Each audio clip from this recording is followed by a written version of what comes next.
옆에 있는 분에게 이렇게 한번 인사하십시다. 오늘 살아있어서 감사합니다. 당신을 보게 되어서 감사합니다. 사랑하고 축복합니다. 우리 모두에게 감사합니다. 주수 감사 예배로 드립니다. 정말 찬송가 가사처럼 넓은 들에 익은 곡식 추수를 기다리고 농부의 마음을 흡족하게 하듯이 나무마다 열매가 주렁주렁 열리듯이 우리의 영적인 계절에도 풍성함이 있는 삶이 되기를 축복합니다. 우리 믿음의 계절에도 가을처럼 넉넉함이 있는 내면의 모습과 관계에 넉넉함이 있어서 우리 하나님 앞에 미소 짓게 하는 온전한 성도들 되기를 축원합니다. 일본의 개신교 사상가 우찌무라 간조는 이런 말을 했습니다. 하나님이 내려주신 은혜에 감사하라. 하나님이 다시 내려주실 은혜를 기대하라. 묵은 은혜에 대한 감사가 없이는 새로운 은혜를 기대하지 말라. 이런 말을 했습니다. 여러분, 오늘 주실 이 은혜가 그동안 하나님이 주셨던 묵은 은혜에 기초하고 있다는 것을 깨닫기를 바랍니다. 하나님이 주시는 하루하루의 삶의 새 은혜는 그동안 한결같이 변함없이 주셨던 묵은 은혜가 쌓이고 쌓여서 우리의 영혼의 눈이 다시 한번 더 깊어지고 우리의 삶의 관계가 더 새로워져서 하나님 앞에 더 풍성한 감격의 감사가 될 줄로 믿습니다. 오늘 그것을 마음에 깊이 새기고 주의 말씀 앞에 서는 시간 되기를 바랍니다. 지금까지 받은 은혜 감사할 수 있기를 축원합니다.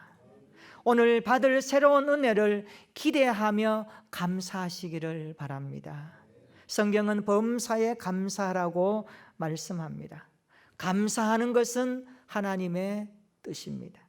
그런데 오늘 현대인들을 들여다보면 감사가 너무 메말라 있는 것 같습니다. 감사가 너무 인색합니다.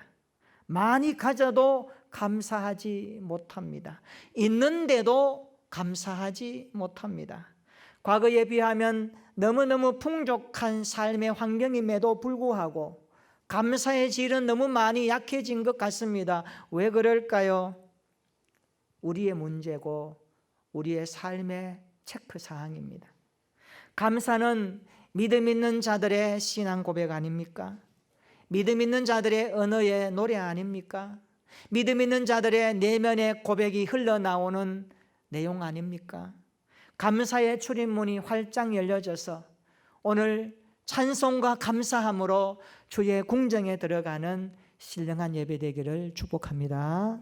시편 100편 4절에 보면 감사함으로 그의 문에 들어가며 찬송함으로 그의 궁정에 들어가서 그에게 감사하며 그 이름을 찬송할지어다, 그 이름을 송축할지어다, 그렇게 말씀합니다. 여러분, 감사함으로 주의 성전을 출입할 수 있는 우리 모두가 되기를 바랍니다. 여러분, 감사는 자신을 건강하게 합니다. 감사는 하나님을 기쁘시게 합니다. 하나님은 감사하는 삶을 원하시고 감사하는 모습을 기뻐하시고 감사하는 인생을 받으시는 것입니다. 갈빈 목사님은 이런 말을 했습니다. 하나님은 황소로 드리는 희생제사보다 더욱 기쁘게 받으시는 것은 감사로 드리는 제사이다 라고 말했습니다. 따라서 하나님이 받으시는 제사는 감사로 드리는 제사이다 믿으시기를 축원합니다.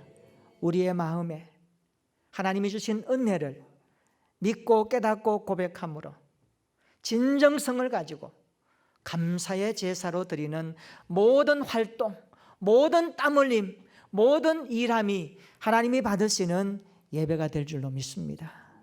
환경과 조건이 충족돼 감사하는 것이 아니라 고난 가운데서도 감사의 빗줄기를 찾아내는 신령한 영적인 사람이 되기를 바랍니다. 그래서 이런 사람이 건강하고 행복함을 누리고 세상 가운데 통로로 살아내는 하나님의 사람들이 되었으면 좋겠습니다. 여러분, 감사라는 단어는 생각에서 비롯되었다는 것을 아시죠? 그래서 생각과 태도는 행복을 결정짓는 중요한 원인이 됩니다.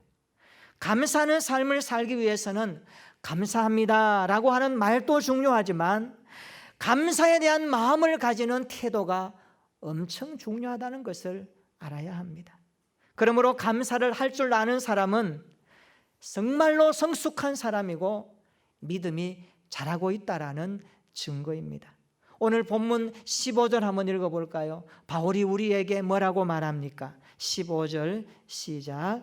이는 모든 것이 너희를 위함이니 많은 사람의 감사로 말미암아 은혜가 더하여 넘쳐서 하나님께 영광을 돌리게 하려 함이라. 아멘. 여기 보면 많은 사람의 감사로 말미암아 은혜가 더하여 넘쳤다라고 말합니다. 이 말씀은 은혜를 받으면 받을수록 감사가 풍성하게 따라오게 된다라는 말씀입니다. 바울은 하나님의 은혜가 더 많은 고린도 교회 성도를 향해서 말합니다. 너희가 받은 은혜 많지 않으냐? 은사도 많지 않으냐? 그런데 왜 감사가 부족하냐? 그런 내용을 좀 담고 있습니다. 우리가 잘 알듯이 고린도 교회는 파벌이 많았습니다. 바울파, 게바파, 아볼로파, 예수파. 그래서 바울이 말합니다. 너희들 그러지 말고 한 마음을 품어라. 한 생각을 가져라. 그것이 그리스도의 몸을 이루는 교회다. 고린도전서 13장을 보면 각각 은사에 대해서 나열합니다. 방언의 은사, 예언의 은사, 병 고침의 은사, 가르치는 은사, 각종 은사가 많지만 거기에 그리스도의 십자가의 사랑이 들어가 있는 깊은 은혜의 사랑의 내용이 빠져버리면 그것은 울리는 꽹과리가 되고 소리나는 울림의 결과다. 결국 아무 유익이 없다라고 말하는 것은 고린도 교회 성도들이 하나님께 받은 각각 좋은 은사 많은 것을 받았습니다마는 그들은 그것을 감사로 사용하지 못했습니다. 그래서 말합니다. 너희들에게 하나님이 주신 은혜를 생각하면서 더욱더 감사가 풍성하게 흘러넘치는 감사의 삶을 살아라 라고 말씀하는 것입니다. 오늘 설교 제목입니다. 따라서 합시다. 감사의 은혜가 넘치게 하라. 15절을 다시 한번 보십시오. 우리 하나님은 감사의 은혜가 넘치는 삶을 받으십니다. 우리 하나님은 풍성한 감사의 삶을 영광으로 받으십니다. 믿으시기를 바랍니다. 우리나라에 길이 남는 손양원 목사님이 계십니다. 사랑의 원자탄이라는 별명을 붙였습니다. 그 목사님이 살아생전에 두 아들을 잃습니다. 얼마나 고통과 고난이 많았겠습니까? 그런데 손양원 목사님은 그 가운데서도 하나님 앞에 감사하고 있습니다. 유명한 9가지 감사를 드립니다. 인간의 힘으로는 도저히 할 수 없는 것을 그는 하나님 앞에 하고 있습니다. 원수까지 사랑하라는 주님의 말씀을 기억하며 삶으로 살았던 위대한 하나님의 사람입니다. 손양원 목사님은 두 아들이 순교당한 후에 아들의 장례식을 거행합니다. 이때 감사 헌금 봉투에 이렇게 기록되어 있습니다. 두 아들의 순교를 감사하며 1만 원 손양원. 당시에 한 달 목회자 사례비가 80원이었습니다. 거기에 비하면 1만 원이 얼마나 큰 것인지를 알 수가 있죠.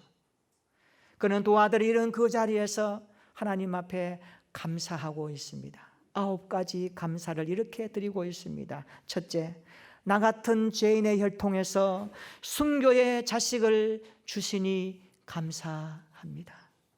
둘째, 허다한 많은 성도 중에서 어찌 이런 보배를 주께서 하필 내게 맡겨주셨는지 감사합니다. 셋째, 삼남 삼녀 중에서 가장 아름다운 두 아들 장자와 차자를 바치게 된 하나님의 축복을 감사합니다. 넷째, 한 아들의 순교도 귀한데 하물며 두 아들의 순교라니 하나님 감사합니다. 다섯째, 예수 믿다가 누워 죽은 것도 축복이라 하는데 하물며 전도하다가 총살당한 순교자 주시니 감사합니다. 여섯째, 미국 유학 가려고 준비하던 내 아들이 미국보다 더 좋은 천국에 갔으니 내 마음이 안심이 되어 감사합니다. 일곱째, 두 아들을 총살한 원수를 회개시켜 내 아들로 삼고자 하는 사랑하는 마음을 주시니 감사합니다. 여덟째, 두 아들의 순교를 열매로 무수한 천국의 아들들이 생길 것이 믿어지니 감사합니다. 그렇게 고백합니다.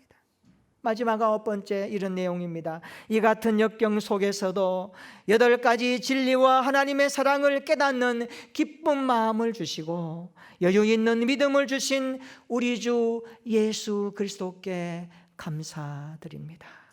이렇듯 과분한 축복을 누리게 되니 그는 감사하고 있습니다. 이게 가능할까요? 두 아들이 예수 믿는다고 같은 또래의 젊은 사람에게 총을 맞아 죽었습니다. 두 아들의 시신 앞에 장례를 치르면서 울어도 통곡해도 외쳐도 소리쳐도 모자랄 판에 목사님은 감사하며 하나님 앞에 9가지의 감사를 드렸습니다. 어디서 그것이 왔을까요? 그를 감사하게 한 이유는 어디서 왔을까요? 그런 하나님의 깊은 은혜를 곱씹어 보았던 겁니다. 하나님의 깊은 사랑을 곱씹어 보았던 겁니다. 그래서 모든 것을 생각하니 감사밖에는 나올 수밖에 없었던 것입니다. 사랑하는 성도 여러분, 그동안 감사를 잊고 살았다면 오늘 다시 한번 추수감사절을 통하여 예배드리며 하나님이 여러분의 마음 가운데 때로는 찔림을 주시고 때로는 깨닫게 하시고 때로는 여러분 마음을 흔들어 깨워주실 때에 여러분의 잠자던 감사의 흔적들을 다시 한번 일깨우는 시간 되기를 바랍니다. 있어도 감사하지 못하고 불평했던 나의 연약한 신앙을 하나님 앞에 회개하면서 감사함으로 일어날 수 있는 우리 모두가 되기를 축원합니다. 하나님은 우리의 믿음이 감사로 일어나기를 원하십니다. 하나님 우리에게 있는 하나님이 주신 은혜를 감사함으로 올려드리는 찬양이 되기를 원하십니다. 우리의 가정에, 우리의 사업장에, 우리가 수고하는 땀 흘림의 현장 가운데 감사의 은혜가 주렁주렁 열려지기를 축복합니다.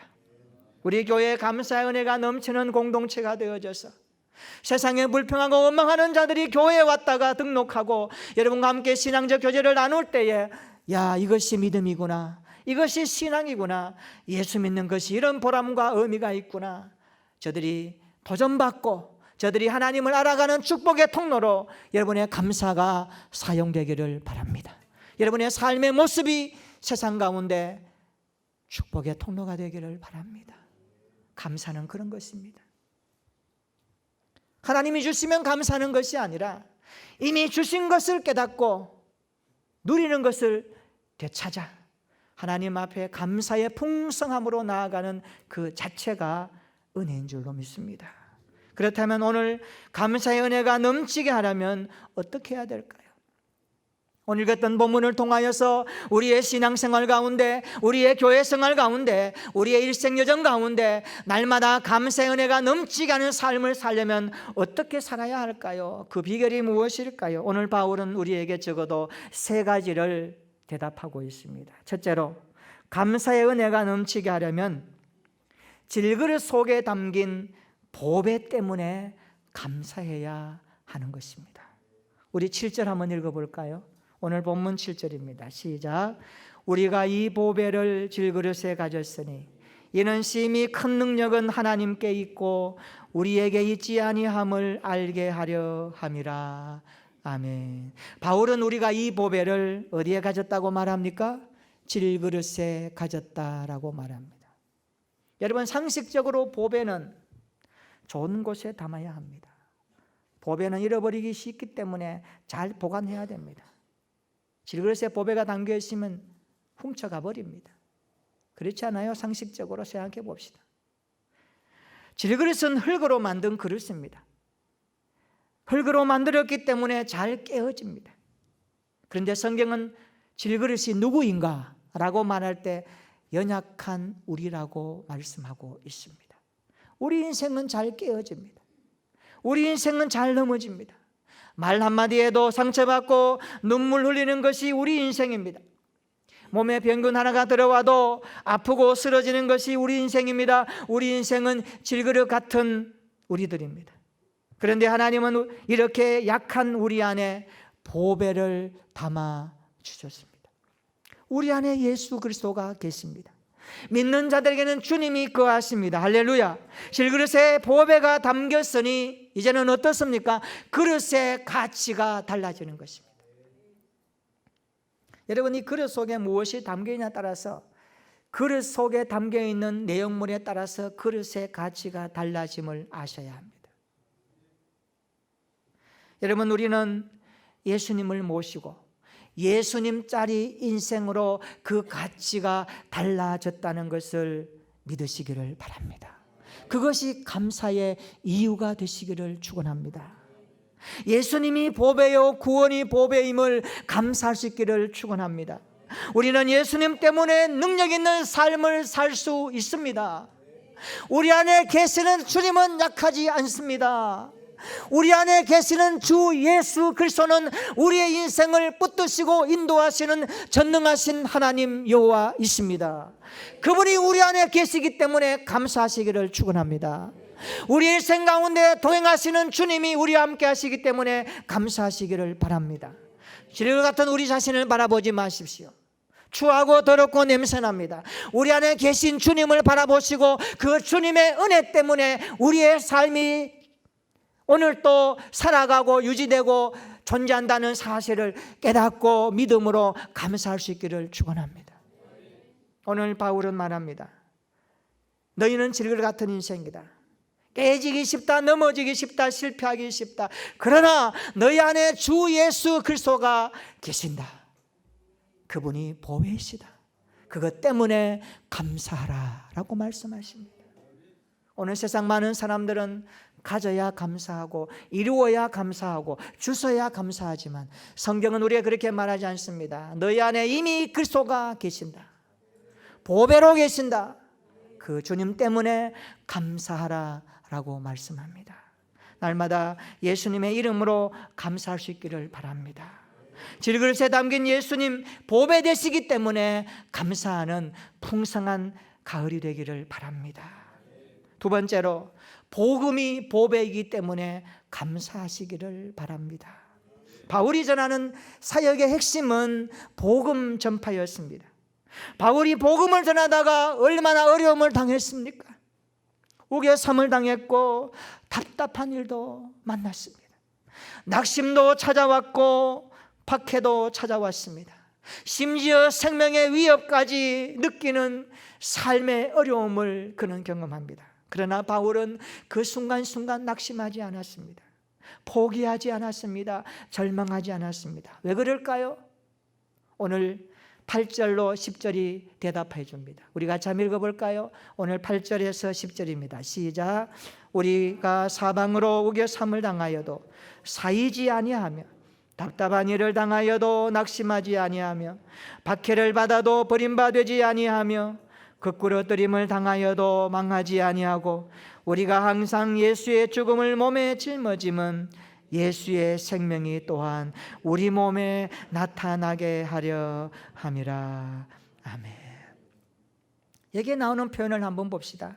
사방으로 우겨삼을 당한다는 말은 공간적인 압박을 당했다는 거예요. 공간적인 압박.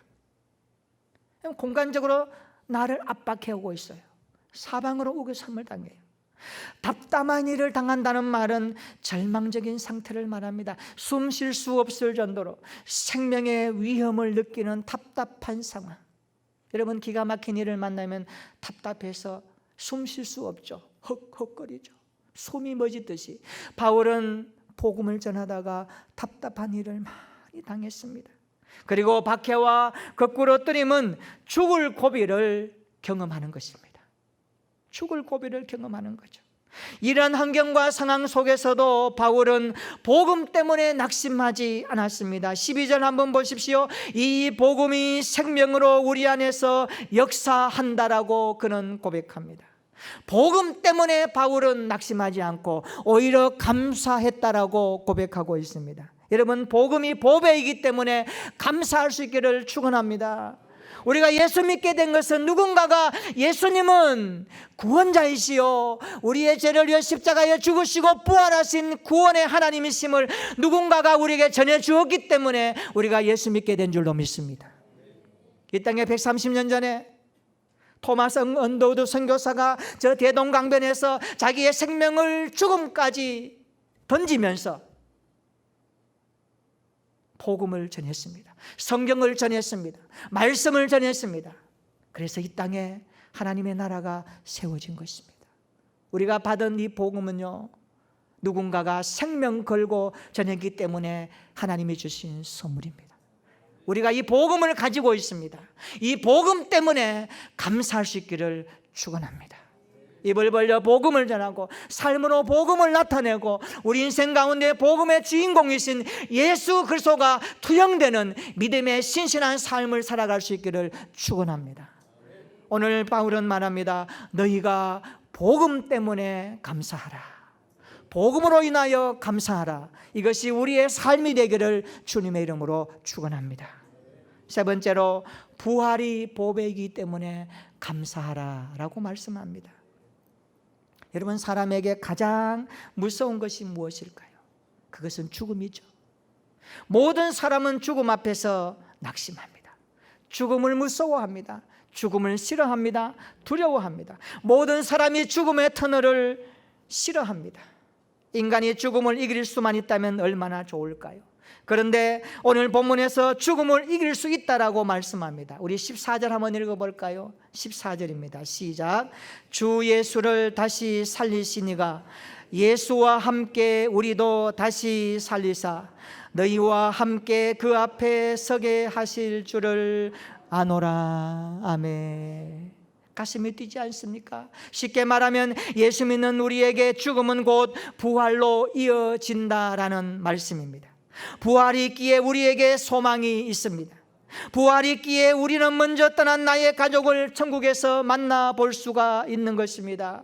그래서 장례식 할 때 뭐라고 하죠? 다시 만나 말합니다. 천국에서 다시 볼 것을 소망합니다. 왜요? 부활이 기다리기 때문에. 부활하신 주님은 다시 오신다고 약속하십니다.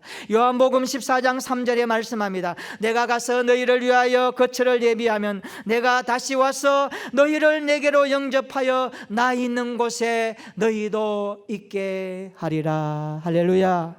부활을 믿기에 감사할 수 있기를 축원합니다. 날마다 부활을 믿기에 감사하는 은혜가 넘치는 삶이 되기를 축복합니다. 어느 주일학교 학생이 갑작스럽게 아파 죽음을 향하여 나아가고 있습니다. 그에게는 의사도 손을 들었습니다. 이제는 어찌할 수 없습니다. 그는 죽어가고 있었습니다. 주님을 사랑했던 아이였습니다. 하나님을 만났던 아이였습니다. 그런데 그 죽음 앞에서 아버지가 그 아이를 바라보고 있습니다. 아버지는 예수님을 거절하는 무신론자 아빠였습니다.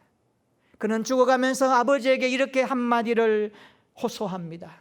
아버지, 저는 천국 가요. 아빠, 저는 천국 가요. 그렇지만 아버지도 예수를 믿으세요. 호소하는 아들의 절규 앞에 아버지는 침묵을 지키고 서 있습니다. 비정한 아버지의 침묵이 계속되는 가운데 이 아들은 마지막 있는 힘을 다하여 절규하듯이 마지막 질문을 던집니다. 아빠, 주님 앞에 가서 아빠, 왜 예수님을 안 믿는다고 말씀드릴까요? 주님이 왜 아빠가 예수를 안 믿는다고 하면 내가 뭐라고 말씀을 드릴까요? 그는 그렇게 말하면서 천국에 갔습니다. 여러분에게 묻습니다. 내가 주님 앞에 가서 내 남편이 왜 예수를 안 믿는다고 말씀을 드릴까요? 내가 주님 앞에 가서 내 아내가 왜 예수를 안 믿는다고 말씀을 드릴까요? 내가 주님 앞에 가서 내 사랑하는 아들이 왜 예수를 안 믿는다고 말씀을 드릴까요? 내가 주님 앞에 가서 내 아버지, 내 어머니 아직도 예수를 믿지 않는 이유가 무엇이라고 말씀드릴까요? 사랑하는 성도 여러분, 하나님의 나라에는 모든 것이 풍성하게 준비되어 있습니다. 이 나라에는 여러분이 찾는 목말라 하지 않는 영생이 기다리고 있습니다. 이 나라는 여러분이 원하는 평화가 기다리고 있습니다. 이 나라는 여러분이 추구하는 의의가 있고 여러분이 그토록 기다리는 영원한 기쁨이 이 나라에는 있습니다. 이 나라는 하나님의 사랑으로 넘치는 나라입니다. 이 나라의 주인은 예수 그리스도이십니다. 그분 때문에 기뻐할 수 있다면, 그분을 믿고 부활의 소망을 가지고 있다면 우리는 상황이 어렵고 힘들어도 감사할 수 있지 않겠습니까?